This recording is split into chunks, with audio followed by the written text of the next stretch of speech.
برکت ہیں، برکت کی جگہ ہیں۔ اب آپ سوچئے، دنیا کے وہ گھر جہاں ہم اور آپ رہتے ہیں، اس کے بارے میں پیارے نبی صلی اللہ علیہ وسلم نے فرمایا کہ جب انسان گھر میں اللہ کا نام لے کر کے داخل ہوتا ہے تو شیطان کہتا ہے کہ لا مبیت لکم، یہاں تمہارے لیے کوئی ٹھکانہ نہیں۔ اور جب کھانے کے لیے بیٹھتا ہے اللہ کا نام لے کر تو شیطان اپنی ساتھیوں سے کہتا ہے لا مبیت لکم ولا عشاء، تمہارے لیے نہ کھانا ہے نہ ٹھکانہ۔ یہ کون سے گھر ہیں؟ یہ وہ گھر ہے جس میں ہم اور آپ رہتے ہیں۔ تو جو گھر خالص اللہ کی عبادت کے لیے بنایا گیا ہو وہ باعث برکت کیوں نہیں ہوگا؟ آج ہماری زندگی میں بے برکتی کے اسباب میں سے ایک بڑا سبب یہ ہے کہ ہم اللہ کے گھروں سے دور ہو چکے ہیں۔ اللہ کے گھروں سے ہمارا تعلق ٹوٹ چکا ہے۔ الا ان یشاء اللہ الا من رحم ربی۔ تو پہلی خوبی، سب سے پہلا گھر جو تعمیر کیا گیا ہے وہ مکہ میں۔ نمبر 2، یہ گھر باعث برکت ہے۔ نمبر 3، وَهُدًى لِّلْعَالَمِينَ، عالمین کی ہدایت کا ذریعہ ہے۔ آج سماج اور معاشرے کے مسائل حل اس لیے نہیں ہو رہے ہیں کہ جو ہدایات اس منبر و محراب سے ملنی چاہیے تھی وہ نہیں مل رہی ہے، کیونکہ آج یہ ہمارے مخصوص افکاروں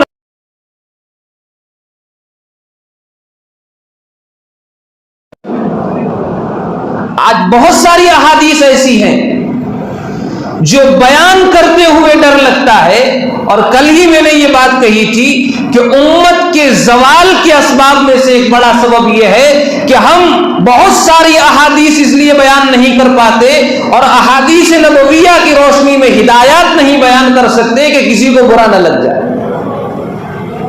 ہدایت کہاں مل رہی ہے؟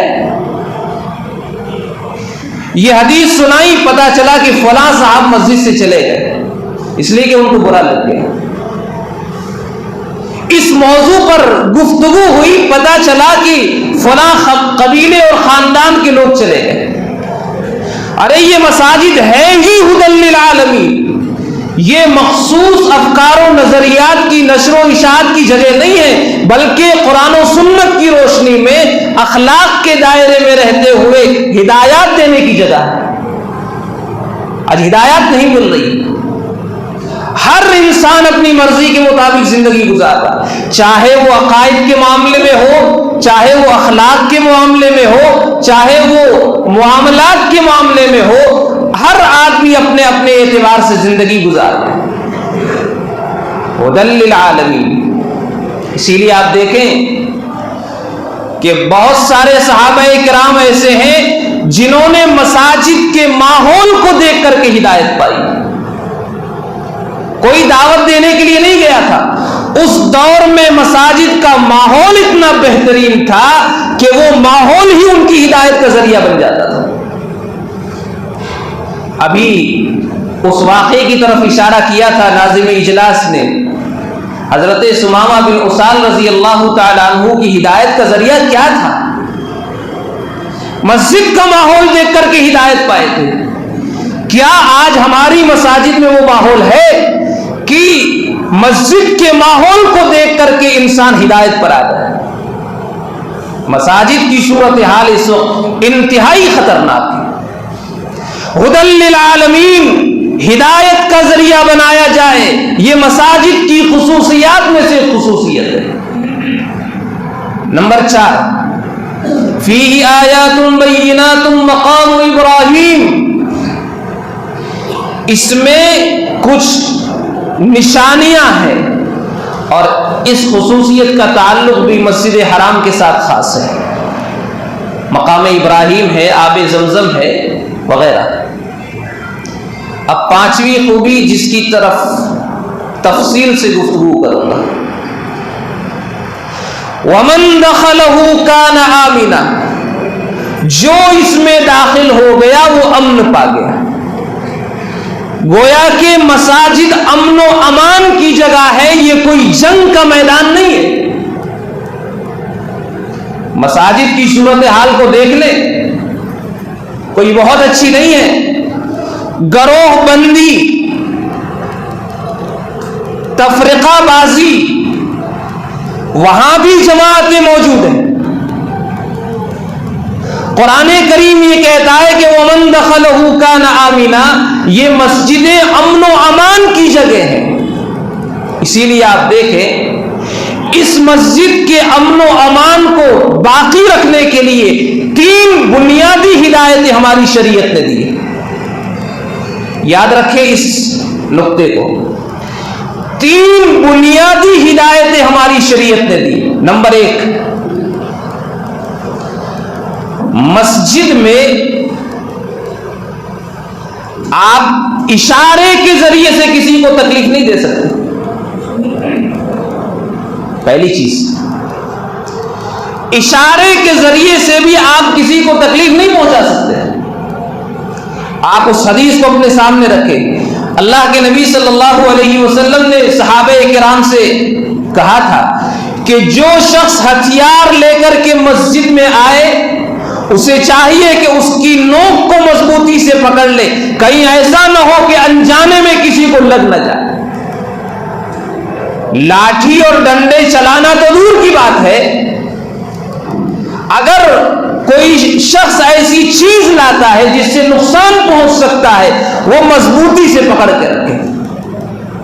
آج تو لاٹھی اور ڈنڈے چل جاتے ہیں. ہماری مسجدیں مثالی مسجدیں ہونی چاہیے تھی. لوگ دیکھ کر کے ان مساجد سے ہدایت پاتے، بجائے اس کے کہ صورتحال بہت بگڑی ہوئی ہے.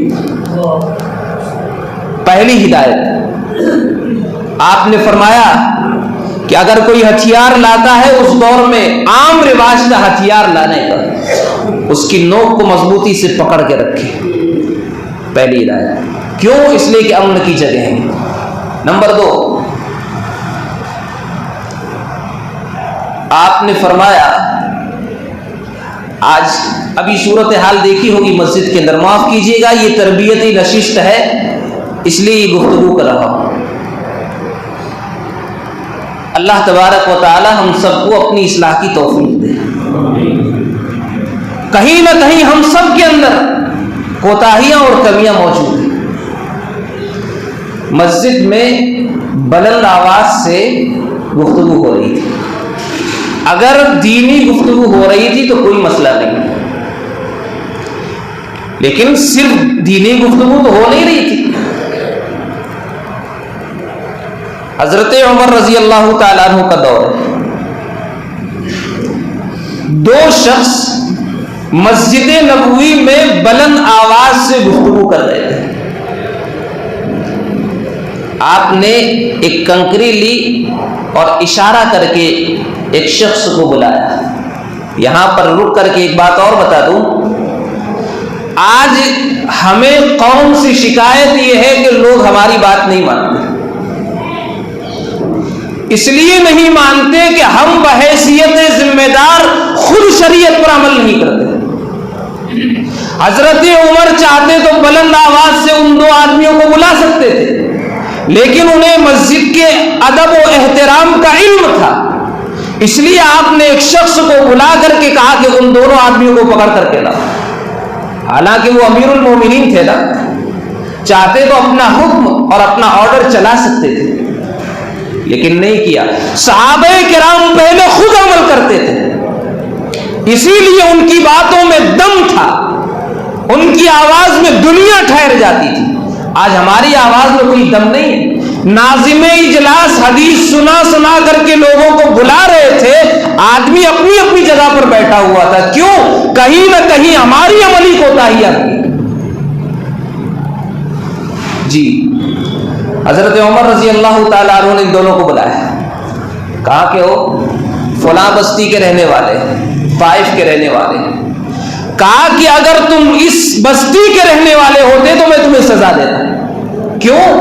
اللہ کے رسول کی مجلس میں بیٹھ کر بلند آواز سے باتیں کر رہے ہو۔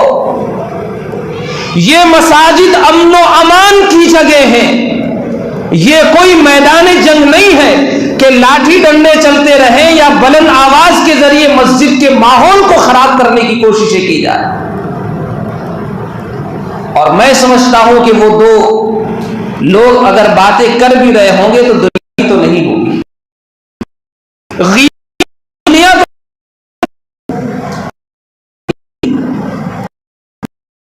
ومن دخل، جو اس وہ آپ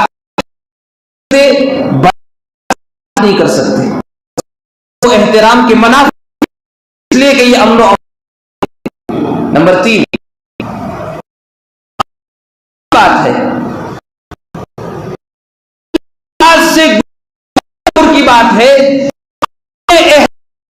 ذریعے سے بھی جا سکتے، کیونکہ امان کی جگہ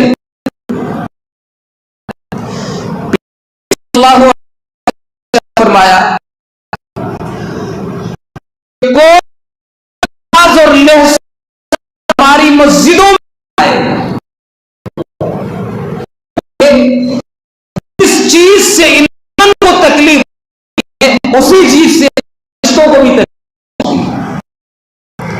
آج کیجیے اذان ہو، بہت مقامات پر سامنے آ کہ ایک دو دم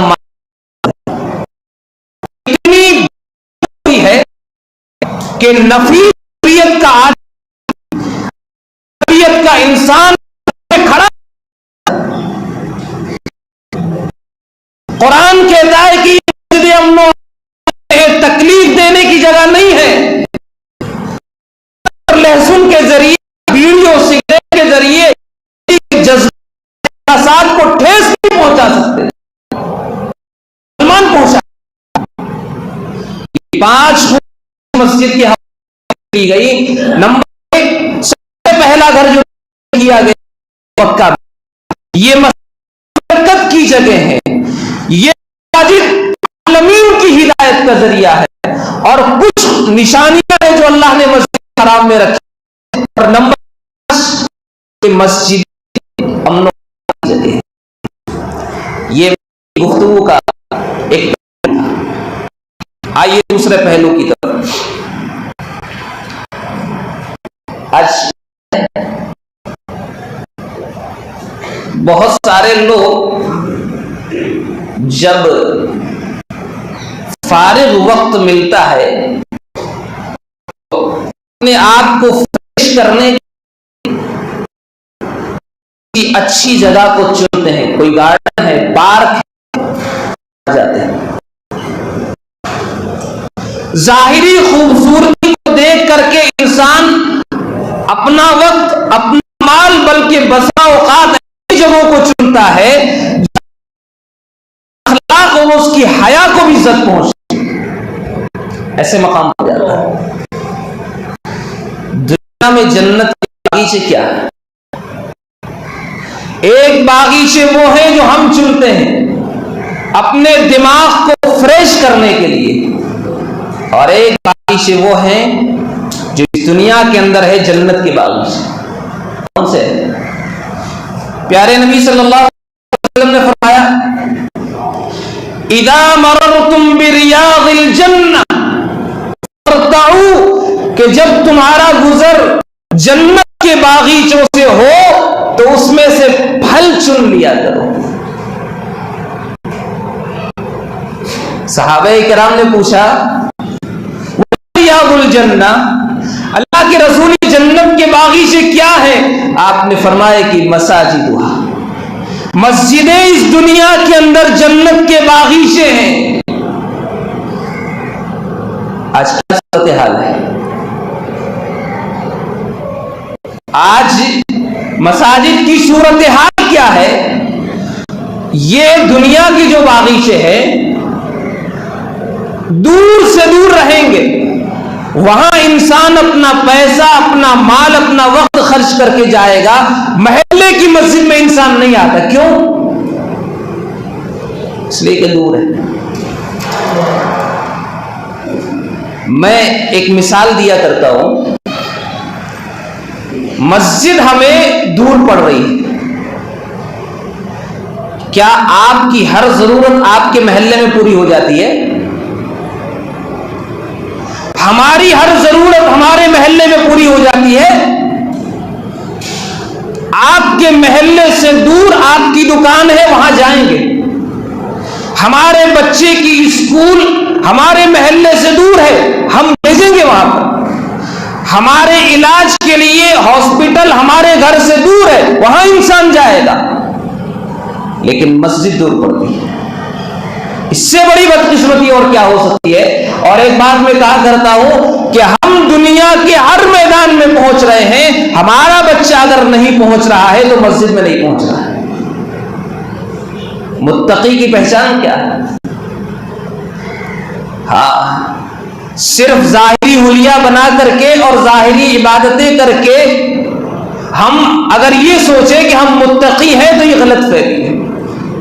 متقیوں کی علامات میں سے بڑی علامت یہ ہے کہ وہ اپنا تعلق مسجد سے جوڑ کے رکھتا ہے۔ آپ نے کیا فرمایا؟ المسجد بیت کل تقی، مسجد ہر متقی کا گھر ہے۔ جس کے اندر نفاق ہوگا، جس کے دلوں میں بیماری ہوگی، اس کا تعلق مسجدوں سے مستقل جڑا ہوا نہیں رہے گا۔ مسجدوں سے مستقل وہی جڑا رہے گا جس کے دل میں تقویٰ ہوگا، جس کے دل میں ایمان مضبوطی کے ساتھ بیٹھ چکا ہوگا۔ اور کیا فضیلت ہے مسجد میں آنے والوں کی!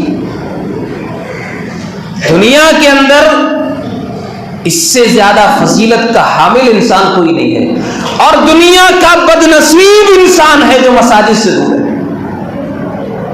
بدنصیب انسان ہے جسے اللہ تبارک و تعالی مسجد میں آنے کی توفیق نہ دے۔ آپ نے فرمایا کہ جس شخص نے اپنے گھر میں اچھی طرح وضو کیا، ثم اتى المسجد، پھر وہ مسجد میں آتا ہے، وہ کون ہے پتہ ہے؟ فهو زائر اللہ، وہ اللہ کا مہمان ہے۔ اب سوچے کہ جو آدمی اللہ کا مہمان ہوگا، اللہ نے اس کی مہمانی کے لیے کیا چیزیں تیار کی ہوگی ہم تصور نہیں کر سکتے۔ فَهُوَ زَائِرُ اللَّهُ، وہ اللہ کا مہمان ہے۔ وَحَقُّ الْمَزُورِ أَن يُكْرِمَ الزَّائِرِ، میزبان کا فرض ہے کہ مہمان کی عزت کرے۔ یہ سارے باعزت افراد ہیں جن کو اللہ تبارک و تعالیٰ نے مساجد میں آنے کی توفیق دی۔ دنیا کے اندر اس سے زیادہ باعزت انسان ہو ہی نہیں سکتا۔ یہ سارے کے سارے لوگ اللہ کے مہمان ہیں۔ اور آپ کو پتہ ہے قیامت کے دن 3 مقامات ایسے ہوں گے جہاں کوئی انسان کسی کو یاد نہیں کرے گا۔ حضرت عائشہ رضی اللہ تعالی عنہ نے پوچھا تھا، اللہ کے رسول کیا قیامت کے دن آپ اپنے گھر والوں کو یاد رکھیں گے؟ آپ نے فرمایا عائشہ 3 مقامات ایسے ہوں گے جہاں کوئی کسی کو یاد نہیں رکھے گا۔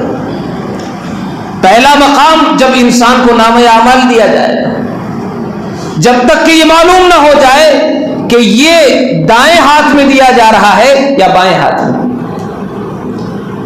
نمبر 2، جب اعمال تولے جائیں گے، اور نمبر 3 پل صراط پر۔ اور پل صراط کی گھڑی اتنی سخت ہوگی کہ انبیاء کرام بھی دعا کریں گے کہ اے اللہ تو ہماری حفاظت فرما۔ اتنی خطرناک گھڑی ہوگی، لیکن وہ مقام اس کے لیے آسان ہوگا جس کا تعلق مسجدوں سے جڑا ہوا ہوگا۔ اللہ کے نبی علیہ السلام نے دعا دی ہے کہ اللہ اس آدمی کو خوش و خرم رکھے اور پل صراط کا مرحلہ اس کے لیے آسان کر دے جس کا تعلق مسجدوں سے جڑا ہوا۔ طبرانی کی روایت ہے۔ آج دنیا کے اندر کون پریشان نہیں؟ ہم اپنی پریشانیوں کے حل کے لیے بازاروں میں جا رہے ہیں، ایک ملک سے دوسرے ملک کی طرف سفر کر رہے ہیں تاکہ مال اور انکم کے ذریعے جتنے زیادہ بڑھیں گے ہماری مشکلات حل ہوں گی۔ اللہ کے رسول نے اس آدمی کو خوش ہونے کی دعا دی ہے جو اپنا تعلق مسجدوں سے جوڑتا ہے۔ مسجدوں سے دور ہو کر کے خوشی حاصل کی ہی نہیں جا سکتی، اس جملے کو یاد رکھیں۔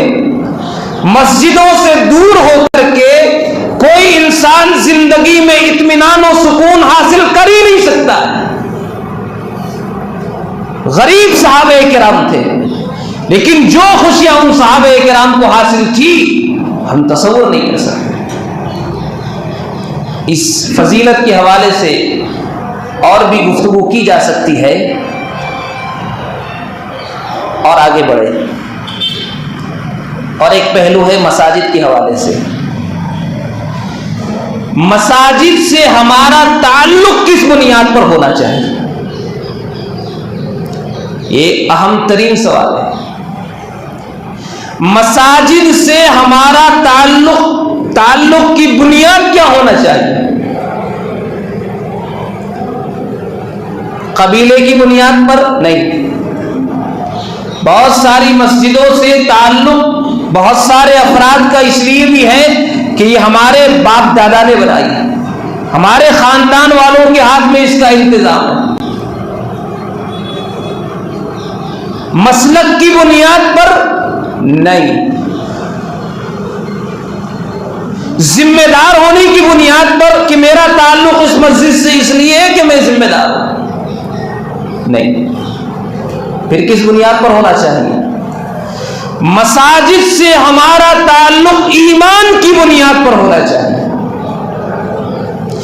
اور مساجد کو وہی لوگ آباد کر سکیں گے جن کا ایمان مضبوط ہوگا، اور انسان کے صاحب ایمان ہونے کی دلیل یہ ہے کہ اس کا تعلق مسجدوں سے جڑا ہوا ہے۔ دلیل کیا ہے؟ قرآن کریم کی ایک آیت کریمہ میں نے پڑھی، اللہ نے ارشاد فرمایا انما یامر مساجد اللہ من آمن باللہ والیوم الآخر، اللہ کی مسجدوں کو وہی آباد کر سکتے ہیں جو اللہ پر اور آخرت پر یقین رکھتے ہیں۔ گویا کہ ایمان جتنا کمزور ہوگا مسجدوں سے تعلق بھی اتنا ہی کمزور ہوگا۔ اپنے ایمان کو جانچ لے، ایمان کے دعوے کر لینا بہت آسان ہے، اور ایمان کے تقاضوں کو پورا کرنا یہ بہت مشکل ہے۔ اپنے آپ کو مومن کہتے ہوئے ہم تھکتے نہیں ہیں۔ ایک روایت کو اپنے سامنے رکھیں، آپ نے فرمایا کہ اذا رأیتم الرجل یعتاد المساجد، کہ جب تم کسی آدمی کو دیکھو کہ وہ مسجد میں پابندی کے ساتھ آ رہا ہے، فاشہدوا لہ بالایمان، تو اس کے ایمان کی آنکھ بند کر کے شہادت دے۔ منافق مسجدوں میں کبھی برابر نہیں آتا، یاد رکھیں اس نقطے کو۔ منافق تو ٹھیک ہے اپنے ایمان کا اظہار کرنے کے لیے کبھی آ گیا اور کبھی غائب ہو گیا، مومن کا تعلق مساجد سے مستقل جڑا ہوا رہتا ہے۔ تو ہمارا تعلق مساجد سے ایمان کی بنیاد پر ہو، نہ مسالک کی بنیاد پر ہو، نہ خاندان کی بنیاد پر ہو، نہ اس بنیاد پر کہ میں اس مسجد کا ذمہ دار ہوں۔ یہ ایک پہلو ہے۔ اور دیکھیے، مساجد صرف نماز پڑھنے کی جگہ نہیں ہے، اس بات کو بھی یاد رکھیں۔ یہ جو ناقص اور ادھورا تصور ہے کہ مسجدیں نماز پڑھنے کے لیے ہے، یہی وجہ ہے کہ ہماری اصلاح نہیں ہو پاتی، مساجد ہماری اصلاح کا ذریعہ نہیں بن رہی ہے۔ تو ایک پہلو یہ بھی ہے کہ مسجد میں حاصل ہونے والا سبق مسجد سے باہر بھی دہرایا جائے۔ پھر سے اس جملے کو دہرا رہا ہوں کہ مسجد میں حاصل ہونے والا سبق مسجد سے باہر بھی دہرایا جائے۔ کیا ہے وہ سبق؟ دیکھیے ہم مسجد میں آتے ہیں، ہمارے پاس میں ایک وہ آدمی آ جاتا ہے جس سے ہماری دشمنی، لیکن پھر بھی ہم نماز توڑ کر کے جگہ نہیں تبدیل کرتے بلکہ اسے برداشت کرتے ہیں۔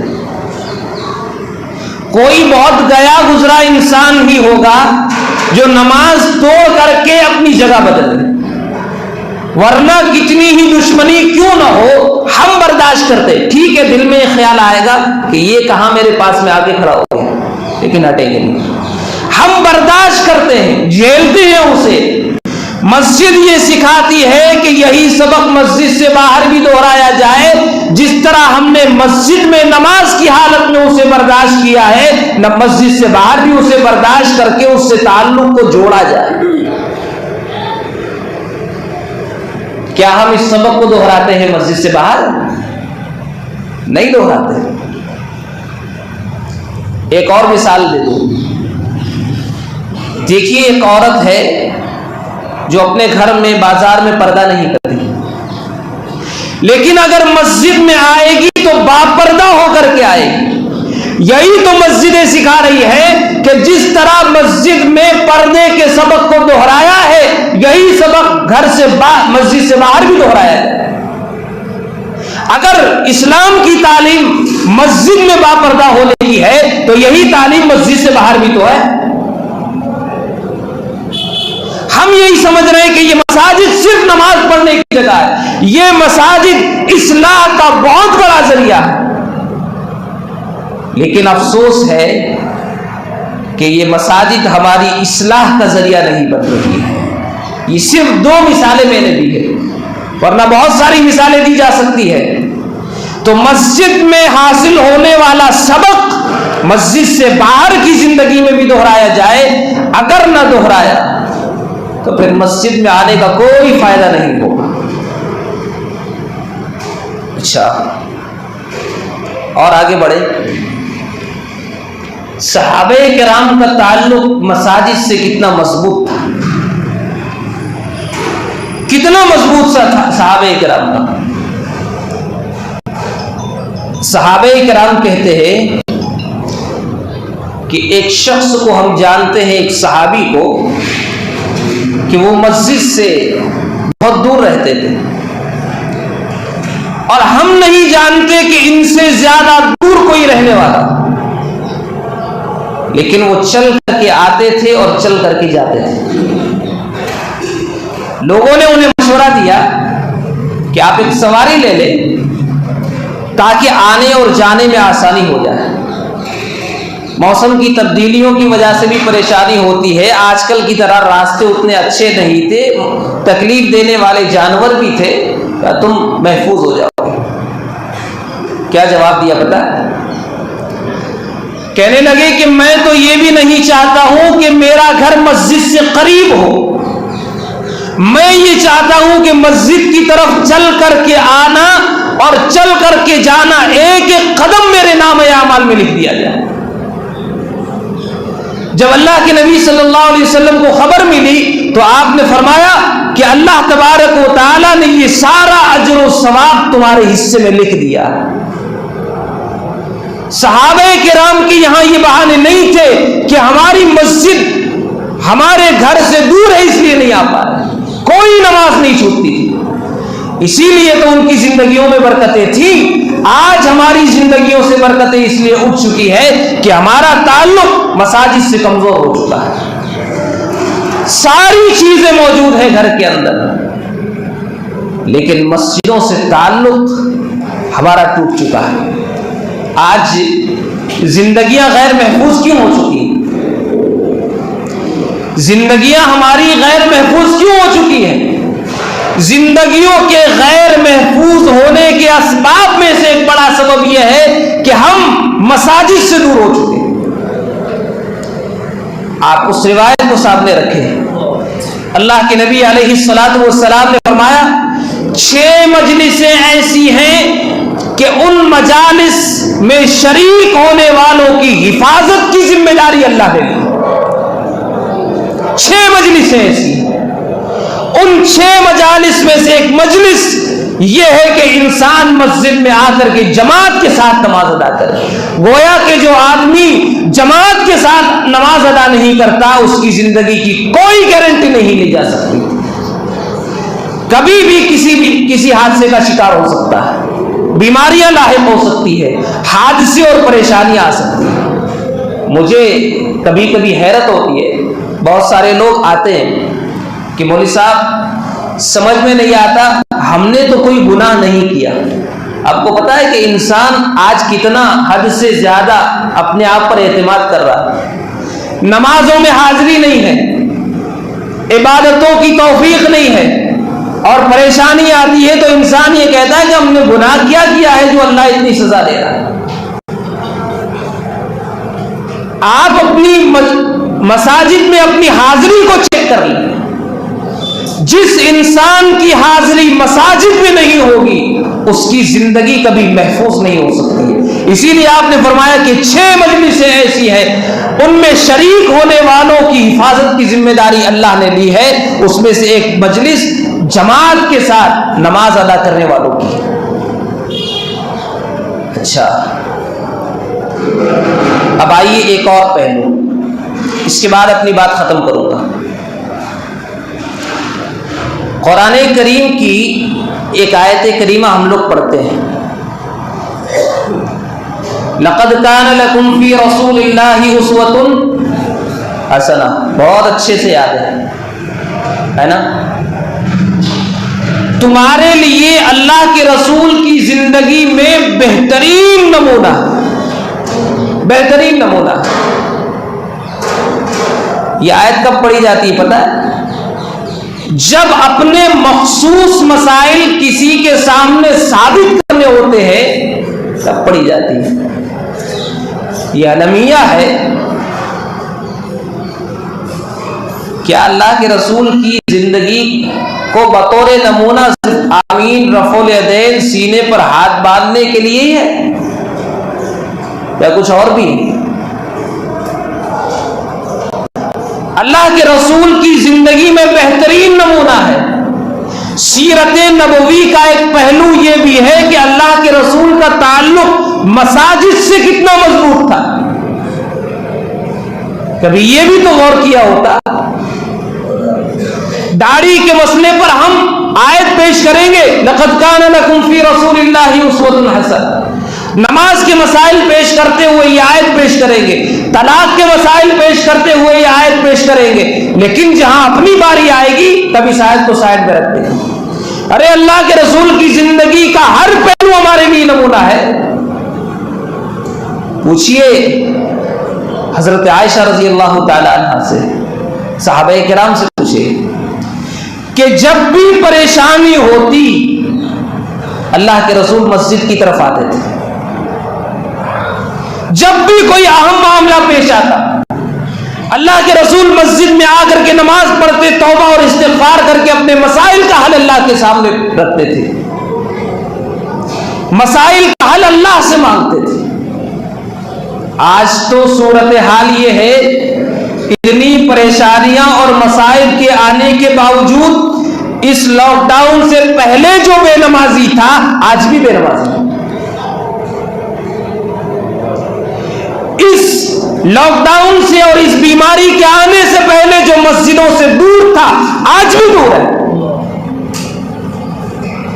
اور ہم بھیک مانگ رہے ہیں دنیا کے سامنے، صدائے احتجاج بلند کر رہے ہیں کہ مہنگائی بڑھ رہی ہے، ہمارے خلاف قوانین بن رہے ہیں، ہماری بات نہیں سنی جاتی. دکتور عبید الرحمن مدنی حفظہ اللہ کا ایک قول ابھی واٹس ایپ پہ چل رہا تھا، بڑی اہم بات کہی تھی، مجھے برجستہ یاد آ رہا ہے. لوگ کہتے ہیں کہ سنسد میں ہماری سیٹیں نہیں ہیں، اسی لیے ہماری بات نہیں سنی جاتی. ارے محلے کی مساجد میں بھی تو تیری سیٹ خالی ہے. محلے کی مساجد میں تیری جو سیٹیں تھی کتنی تو نے پر کی ہے. جہاں سنی جاتی ہے انسان کی بات وہاں انسان نہیں آئے گا. ہم سیاست کے راستے پر چل کر کے اپنے مسائل کا حل کروانا چاہتے ہیں. اللہ کے رسول اپنے مسائل کا حل مسجد میں آ کر کے کرتے تھے. غور کیجئے کتنا تعلق ہے ہمارا مساجد سے. جیسے جیسے پرانے لوگ اس دنیا سے اٹھتے جا رہے ہیں، اب تشویش کا یہ ماحول بنتا جا رہا ہے کہ نئی نسل مسجدوں میں نہیں آ رہی ہے. یہ میں ایک مخصوص مقام کی بات نہیں کر رہا ہوں، چونکہ ہمارا تو ہر جگہ آنا جانا ہے. ماحول ہمارے سامنے، جو پہلے بے نمازی تھا آج بھی بے نمازی ہے، جو پہلے دین سے دور تھا آج بھی دین سے دور ہے. تو پریشانیاں دور کیسے ہوں گی؟ پریشانیوں کے علاج میں سے ایک بڑا علاج یہ ہے کہ ہم اپنے آپ کو مساجد سے جوڑتے ہیں. جب تک ہمارا تعلق مسجدوں سے جڑا ہوا نہیں رہے گا تب تک ہمارے مسائل حل نہیں ہو سکتے ہیں. قیامت کے دن ہم اپنے مقام و مرتبے کو بلند نہیں کر سکتے، ہمارے درجات کبھی بلند نہیں ہو سکتے. آپ سوچئے قیامت کے دن اس آدمی کے مقام کا کیا کہنا جو اس دنیا کے اندر مسجد سے جڑا ہوا ہوگا. وہ روایت بارہا سنتے ہیں اور سرسری انداز میں ہم گزر جاتے ہیں. آپ نے فرمایا قیامت کے دن اللہ کی عرش کے سائے میں 7 قسم کے لوگ ہوں گے. اس میں سے ایک وہ آدمی ہوگا وَرَجُلٌ قَلْبُهُ مُعَلَّقٌ فِي الْمَسَاجِدِ، جس کا دل مسجدوں سے جڑا ہے، ایک نماز کے بعد دوسری نماز کا انتظار کرتا ہے. اور آج صورتحال یہ کہ ایک جمعہ کے بعد دوسرا جمعہ، ایک رمضان کے بعد دوسرے رمضان میں حضرت نظر آتے ہیں. یہ صورتحال جب تک رہے گی اس وقت تک ہمارے مسائل کبھی حل نہیں ہو سکتے. آج آپ کو ایک بات بتاؤں، بات یاد آئی. دیکھیے اس سے دور ہونے کی نحوستوں میں سے ایک نحوست یہ ہے کہ اللہ انسان کی پہچان مٹا دیتا ہے. اس جملے کو دوبارہ سنیں توجہ کے ساتھ کہ مسجد میں دور ہونے والے انسان کی پہچان اللہ تبارک و تعالیٰ مٹا دیتا ہے. اب میں علاقے کا نام نہیں لوں گا. ایک علاقہ جن کے باپ دادا نے جماعت اہل حدیث کی جڑوں کو مضبوط کیا، باپ دادا نے جماعت اہل حدیث کی جڑوں کو مضبوط کیا، ذمہ دار تھے. ایک دور تھا کہ ان کا نام تھا. ابھی چند دنوں پہلے مسجد میں اعلان ہوتا ہے اسی خاندان کے ایک فرد کا کہ فلاں بیمار ہے، ان کی شفا کے لیے دعا کرے. لوگ پوچھ رہے تھے کہ وہ آدمی کون؟ سمجھ میں آئی بات؟ لوگ پوچھ رہے تھے کہ کون آدمی؟ کہ یہ فلاں خاندان کا آدمی جس کے باپ دادا کا نام اس لیے کہ وہ مسجدوں سے جڑے ہوئے تھے، آج اسی خاندان کے آدمیوں کو لوگ جانتے نہیں. ان کی پہچان مسجدوں سے تھی، ہماری پہچان مسجدوں سے ہے ہی نہیں. ہم پہچان بنا رہے، بہت بڑے مالدار ہو جائے تو لوگ پہچانے. مالداروں کا نام اللہ باقی نہیں رکھتا، اللہ اپنے مخلص بندوں کا نام باقی رکھتا ہے. صحابہ کرام کو ہم نے دیکھا ہے، محدثین کو ہم نے دیکھا ہے، یہ بیچارے زمین پر بیٹھ کر کے اللہ کی عبادت کرنے والے 1400 برس گزر چکے، اللہ نے ان کے نام کو زندہ رکھا ہے. اور ان 1400 سال کے درمیان کتنے بڑے بڑے لوگ آئے ہوں گے، چونکہ دین سے دور تھے اللہ نے ان کے نام کو مٹا دیا.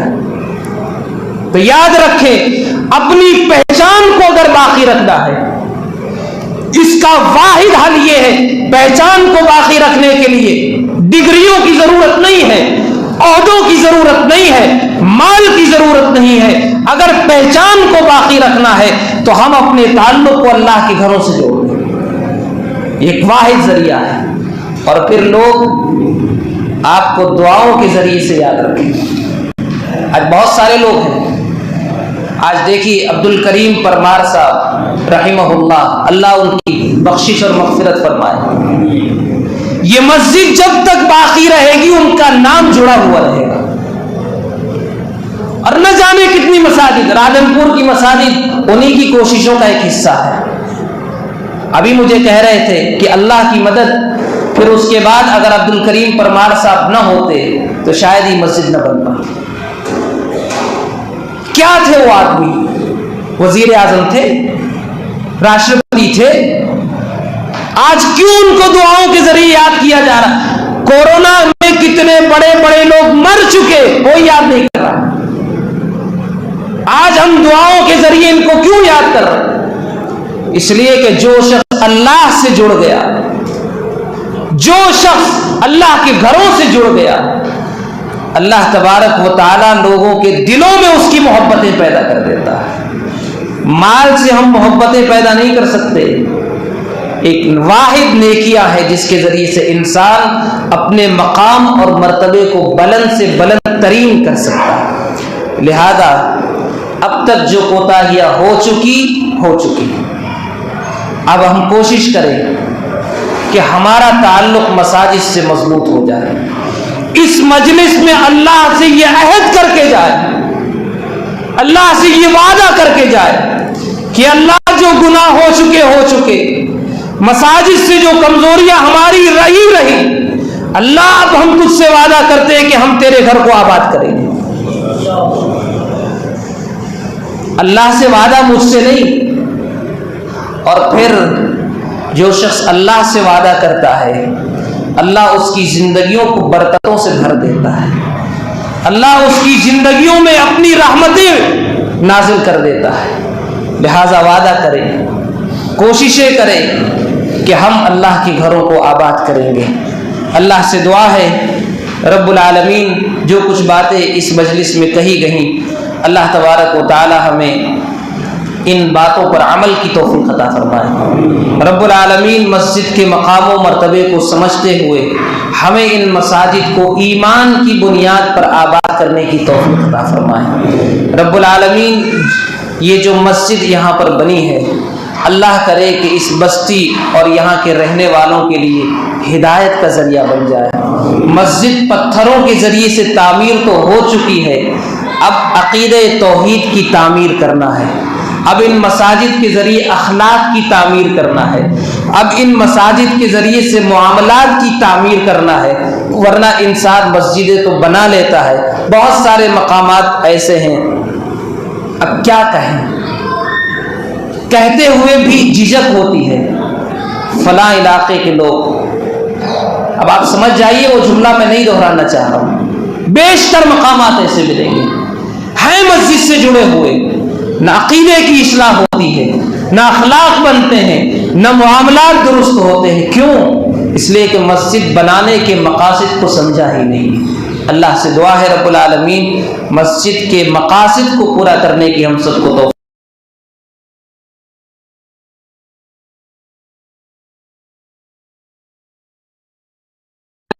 ان کو قربانیاں دینے کی توفیق عطا فرمائے. اللہ مسجدوں سے جو دور ہیں اللہ تو انہیں قریب کر دے.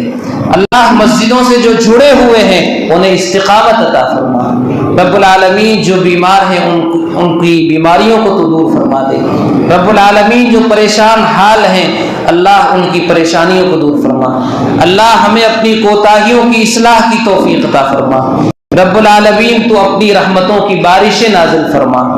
رب العالمین جو گناہ ہمارے جو گناہ اس بارش میں رکاوٹ کا سبب بنے ہوئے ہیں اللہ ان گناہوں کو معاف فرما دے.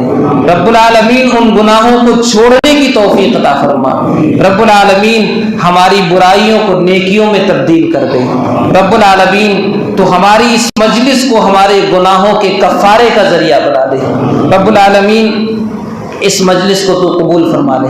وآخر دعوانا ان الحمد للہ رب العالمین. السلام علیکم ورحمۃ اللہ وبرکاتہ.